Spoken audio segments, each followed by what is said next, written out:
गद्यांश संख्या 5। वाल्मीकि रचितम रामायणम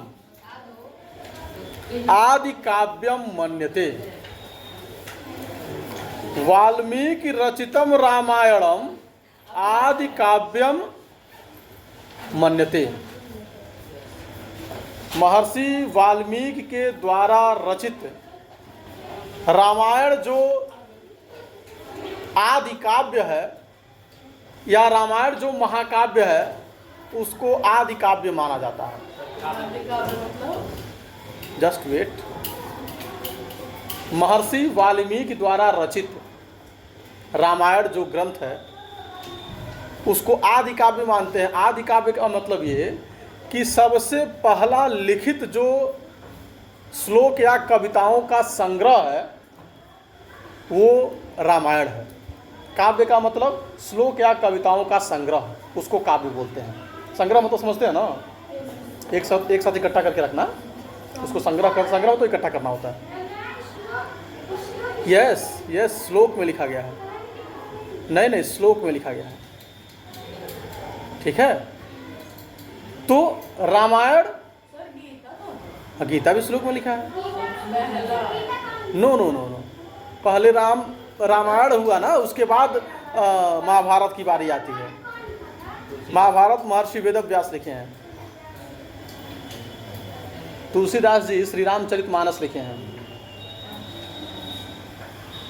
तो वाल्मीकि रचितम रामायणम, महर्षि वाल्मीकि के द्वारा रचित रामायण जो ग्रंथ है उसको आदि काव्य माना जाता है।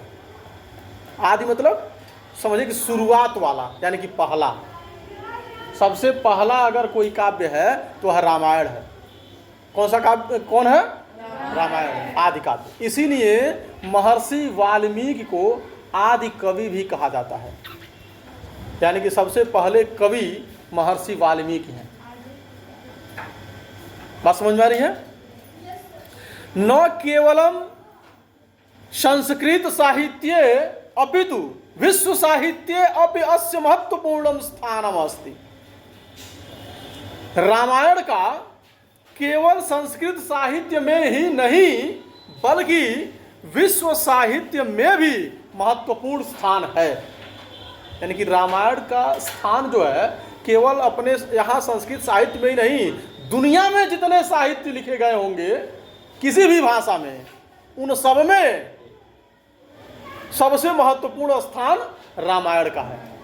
देखिए, दुनिया के दो सबसे बड़े महाकाव्य रामायण और महाभारत है, जिसमें से पहला रामायण है जिसको आदि काव्य कहा जाता है। जिसको किसने लिखा? महर्षि वाल्मीकि। किसने लिखा? महर्षि वाल्मीकि। बहुत बड़ा काव्य। महाकाव्य का मतलब बहुत बड़ा काव्य। काव्य का मतलब कविताओं या श्लोकों का संग्रह। एक साथ बहुत सारी कविताएं या श्लोक लिखे गए हैं, उनको एक साथ काव्य बोलते हैं। महाकविना रामायणे आदर्श चरित्रम निरूपितम वर्तते। कह रहे हैं महाकवि ने रामायण में आदर्श चरित्र का निरूपण किया है, यानी कि आदर्श चरित्र को उन्होंने दिखाया है कि एक आदर्श चरित्र क्या होता है। भारतीय संस्कृते समुज्ज्वलम स्वरूपम प्रमुखतया अस्मिन् ग्रंथे चित्रितम। भारतीय संस्कृति में समुज्ज्वलम स्वरूपम, उज्ज्वल स्वरूप को प्रमुख रूप से इसी ग्रंथ के द्वारा चित्रित किया गया है।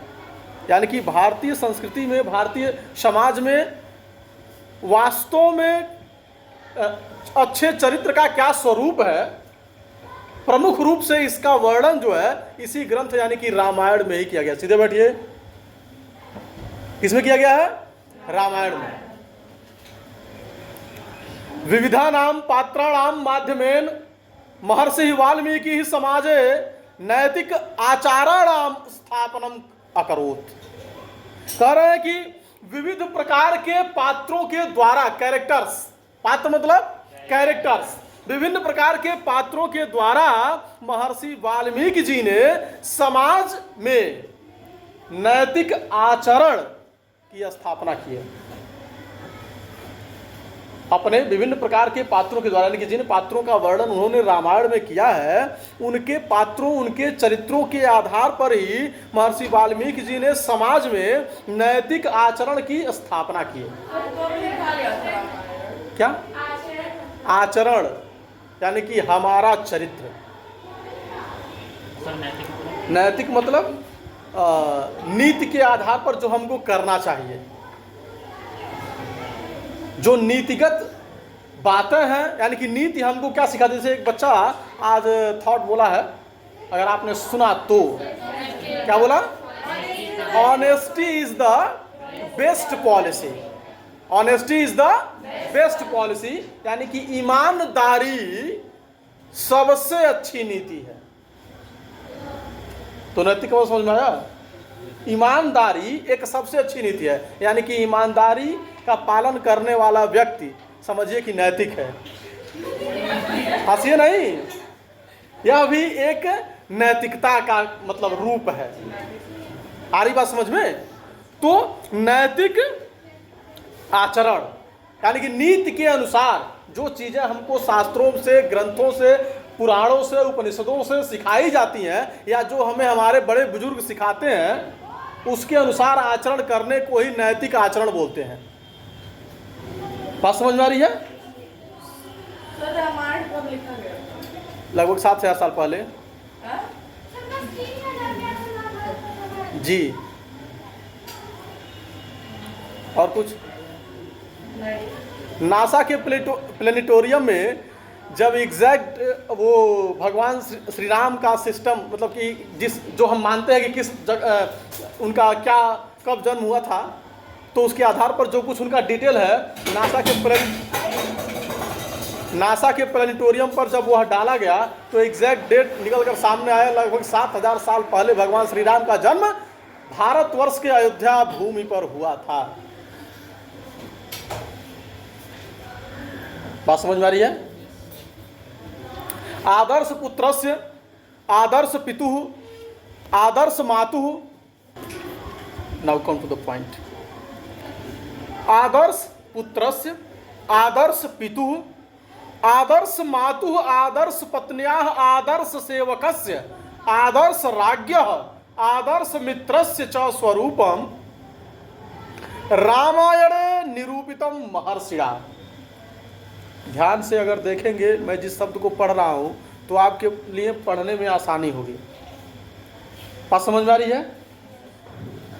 आदर्श पुत्र का, आदर्श पिता का, आदर्श माता का, आदर्श पत्नी का, आदर्श नौकर सेवक, आदर्श राजा का और आदर्श मित्र का स्वरूप रामायण में महर्षि वाल्मीकि जी ने बड़े अच्छे से दिखाया है। वास्तव में आदर्श पुत्र कैसा होता है, भगवान श्री राम को देखिए कि पुत्र कैसा होना चाहिए। अभी आपके माता पिता आपको किसी काम से थोड़ा सा धूप ज़्यादा हो और कह दें कि जाइए, तो बहुत सारे ऐसे बच्चे हैं जो या तो सीधे मना कर देंगे या जाएंगे भी तो रोते गाते किसी तरह से जाएंगे। आ रही बात समझ में? और बहुत सारे यहीं बैठे हुए हैं जिनको मैं पर्सनली जानता हूँ। उनको अगर बोल दे बेटा पानी ले आइए, तो अब वो पानी लाने में सोचना शुरू करेंगे। पहले तो सीधे करेंगे नहीं लाएंगे, अब जब थोड़ा सा प्रेशर पड़ेगा तो किसी तरह से नाचते गाते मतलब रोते जाएंगे। और चूंकि मजबूरी रहती है तो एक डर है कि मान लीजिए थप्पड़ पड़ जाएगा तो ले आएंगे। उनको मत देखिए, मैं आप सबकी बात कर रहा हूँ, किसी व्यक्ति विशेष की बात नहीं कर रहा हूँ। जिनको मैं नहीं देखा हूँ उनकी भी यही स्थिति है। ऐसा ना समझिए कि मैं नहीं जानता आपको, मैं जानता हूँ। सबको नहीं कर सकता, लेकिन मैक्सिमम लोगों की ये स्थिति है। लेकिन वास्तव में पुत्र कैसे होते हैं, आपने इतना रामायण देखा होगा, भगवान श्री राम को देखिए। भगवान श्री राम ने कहा कि हम स्वयं सोचते थे माता, थोड़ा सा समय वनों में दें तब जानेंगे दुख क्या होता है, थोड़ा सा समय दुखी जनों में दें। यानी कि जब उनको वन जाने के लिए बोला गया तो उन्होंने कहा कि मैं तो खुद सोच रहा था कि जरा देखें कि वन में जो लोग रहते हैं वो कितना कष्ट सहते हैं, कैसे रहते हैं, उनके बीच में थोड़ा रह के जाकर देखेंगे तो हमको भी पता चलेगा कि वास्तव में क्या होता है। जैसे किसी के कष्ट को लेकर सिंपैथी शो करना, सहानुभूति दिखाना, ये एक अलग मामला है, लेकिन वास्तव में उस कष्ट को उनके बीच में रहकर भोगना, ये एक अलग बात है। जैसे किसी के लिए अच्छी बात करना तो सब लोग करते हैं, और सलाह तो एक से मांगे तो 10 लोग दे देंगे आपको, लेकिन सहयोग मांगेंगे 10 से तो शायद एक से जो मिल जाए।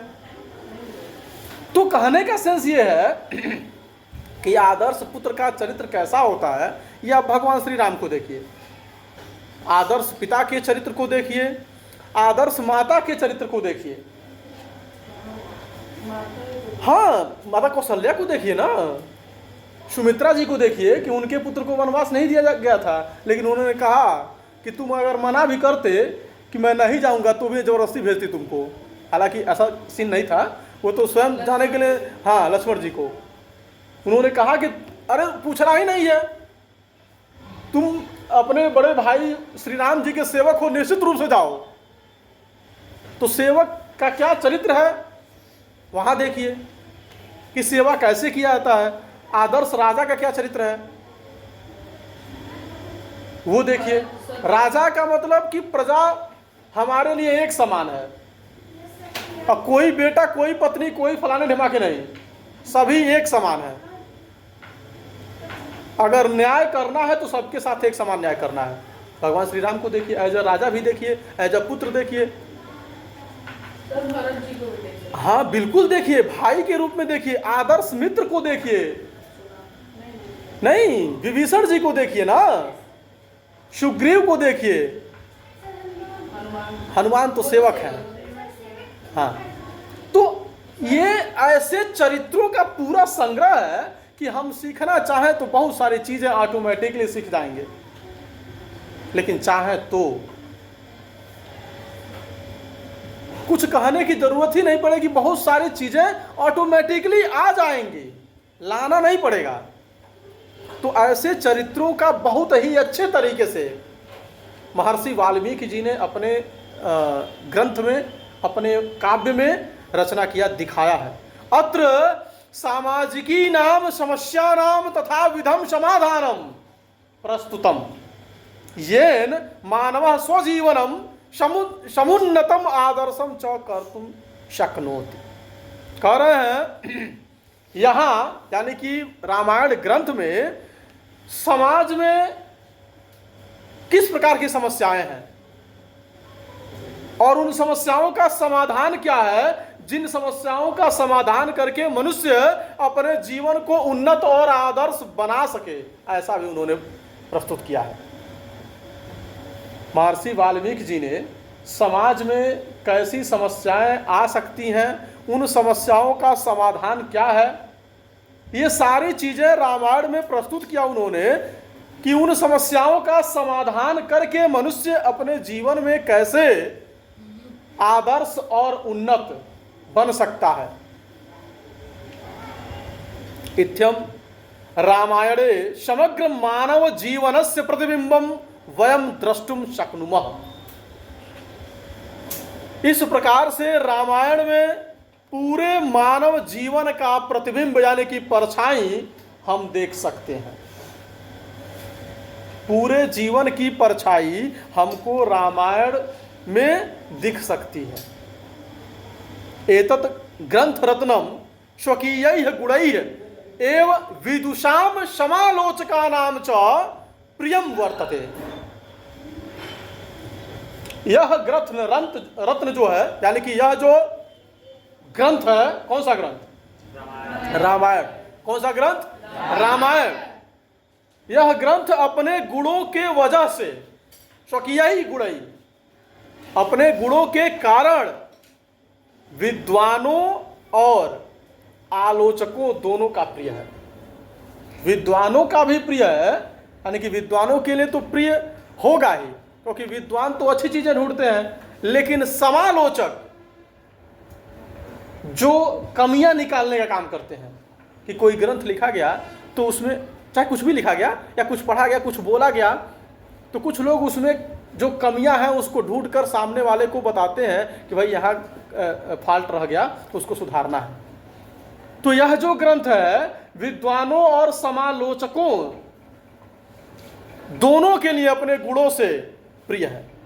यानी कि इसका गुण इस ग्रंथ का ऐसा है कि विद्वानों को तो यह प्रिय है ही, लेकिन समालोचक जो है, आलोचना करने वाले जो लोग हैं, उनके लिए भी प्रिय है। यस, विदेश में पढ़ते होंगे। हाँ बिल्कुल बिल्कुल बिल्कुल। इंग्लिश में पढ़ते हैं, उर्दू में पढ़ते हैं, अरबी में पढ़ते हैं, फारसी में पढ़ते हैं, जर्मन में पढ़ते हैं, फ्रेंच में पढ़ते हैं, चाइनीज में पढ़ते हैं, किस में नहीं पढ़ते हैं? कुरान में ना? बिल्कुल। रामायण, महाभारत, पुराण, उपनिषद, गीता, ये सब पढ़ते हैं। कुरान नहीं, कुरान। अच्छा, कुरान का क्या? सर कुरान हिंदी वर्जन में है। हाँ हाँ हाँ, सारी चीज़ें लगभग